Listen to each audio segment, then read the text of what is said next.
What's up, guys? Been a while since I posted a video. This is gonna be a quick video updating you guys on what's going on with the Subaru, what's going on with the Genesis, and so on and so forth. So with the Genesis, not much has changed on it, minus, as you can tell, the front splitter is off and the bumper is taken apart because, like I was saying in one of my last videos, I hit snow, the splitter ended up catching it and split the bumper apart on the bottom. And it actually split this tab off the side, so it's pretty loose, and then it chipped the paint. So I ordered a new bumper, took the bumper apart a while. I should get the bumper tomorrow, and that's going to be coming in primed, so then I'll have to send it out to get painted and all that good stuff, and I'll take the center stash out as well. I'm thinking about getting new vents because these ones are actually like turning white. I thought about cutting them open, but I heard debates about a high pressure zone and all this and that, and I thought about going carbon, but I just don't want to spend the money for that right now.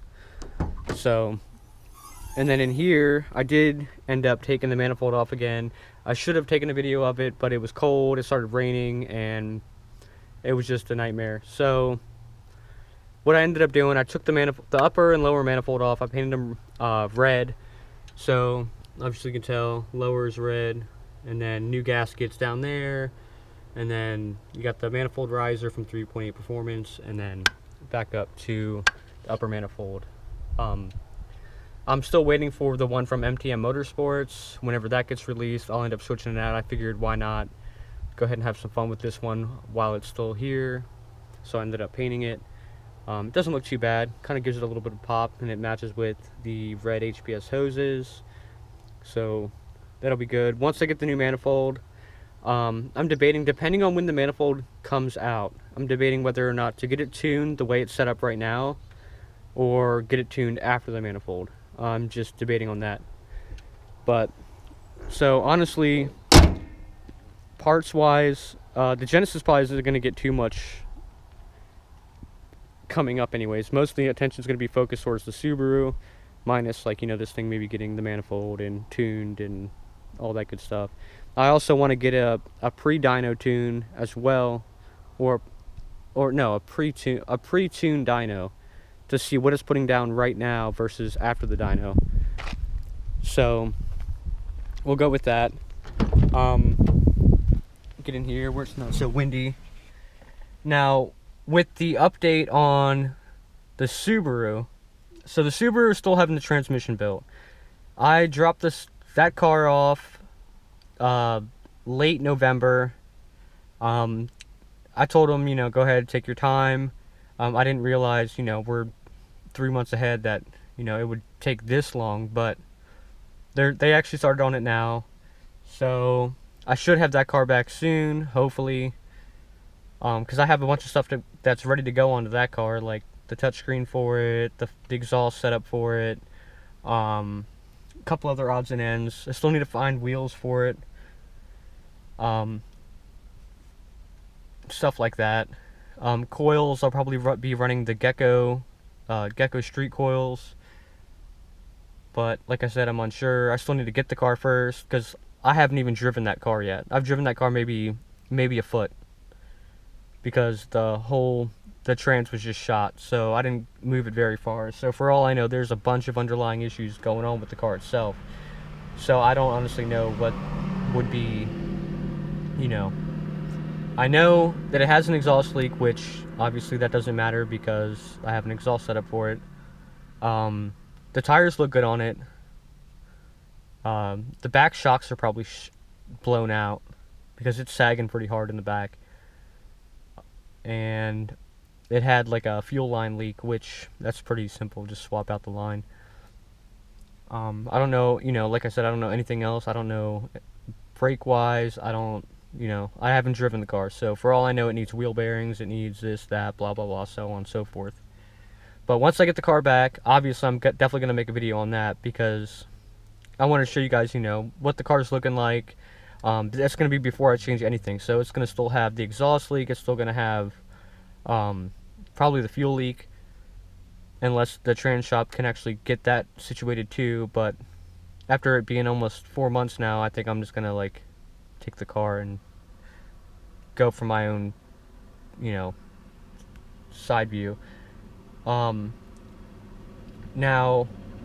with that being said, I'm also going to take the car and have the car actually detailed as well. I'm not expecting too much to come from it because it is pretty scratched up. But I'm actually talking to a guy about getting the car just detailed, buffed, just to clean it up a little bit. That way, you know, I don't have to go right into a respray right off the bat. And same thing with the Genesis as well. The Genesis will end up going and getting polished off and all this and that. But for that car is going to be ready to go. Hopefully, I'm hoping before the summertime, so I can get it. I still have to send it out to get tint. I have to get the exhaust on. Get an intake setup ready for it. I'm looking into the ECU chips for it for tuning, which there's not much of a market for that car. So a lot of this stuff is either going to have to be custom stuff, like the intake, that's easy, you know, just some piping. But the ECU, that's going to be a whole nother ball game trying to deal with that. I mean, I've seen a couple guys run aftermarket ECUs when they're boosted, so maybe I can look into something along those lines. But in terms of the Genesis probably won't get too much. There's small stuff that I do want to buy for it, like this. I've been really dragging my feet on replacing these and the actual door handle, because you can tell it's just coming off. I thought about just taking this one off and that one off, because this one's not too bad, but it's starting already.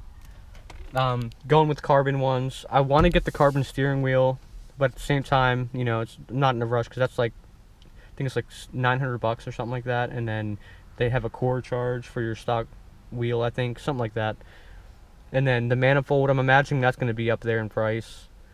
And then the tune, obviously the tune's around $600 for the custom tune. So I have the air fuel gauge, so I can get the custom tune and not the Go tune. Like a lot of the other guys run, they run the Go tune, because Alpha Speed will only tune you on a custom tune with an air fuel gauge. So that's the only main difference. So the Go tune is kind of like if you're a Subaru guy and you have the Coupe access port. That's like an off-the-shelf tune, basically, just to modify everything a little bit. And then obviously I wouldn't mind doing some carbon. So carbon on the radio. I thought about the carbon vents, but I was thinking about doing the seats, but I don't want to lose the heated seat feature, because I actually like the heated seats, and my seats aren't really terrible, so I mean they look pretty decent.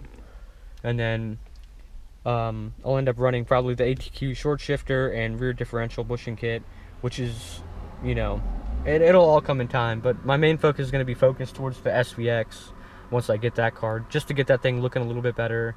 Obviously the tint and wheels will change it up a lot, and then coils and so on. If I can get a place that tunes the car, that'll be good too, but I don't know about any of that. So, but yeah, that's pretty much just going to be like the quick update on everything. So basically, as of recently, I mean, clearly you can see, I mean, shut the door here, but clearly you can see I'm gonna have to replace all that stuff. So I mean, I have it all in my house, so I'm just waiting for the bumper and then sending it out to get painted. I don't know about the vents though, because I know 3.8 Performance sells a set where it's just cut open. There's like a V1 and a V2, where it's basically just either the whole thing's cut open.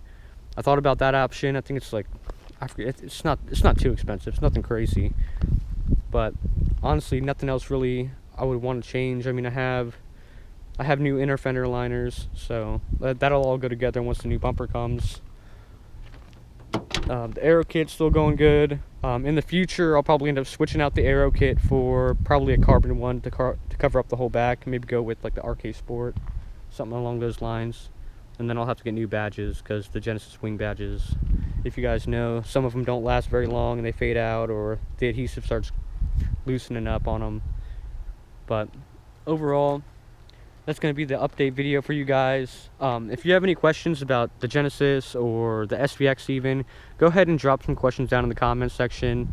Tell me which one you'd want to see more videos on, the Genesis or the Subaru. But the Subaru is like one of those weird kind of videos where some people, I understand, aren't going to like it because it's like that weird dual window type setup and so on. But at the same time, it's one of those cars that you like never really see, because, you know, usually they blow through transmissions and then people are like, yeah, forget this, because making them fast is kind of expensive. So, but yeah, so that's going to be it for this video, you guys. Let me know what you're thinking down in the comments below. If you're not already, subscribe to the channel, and let's keep growing the channel, guys. We're getting up there. We're about to be at 2,000 subscribers. Let's keep it going. All right, peace out, guys. Just wait for the next video.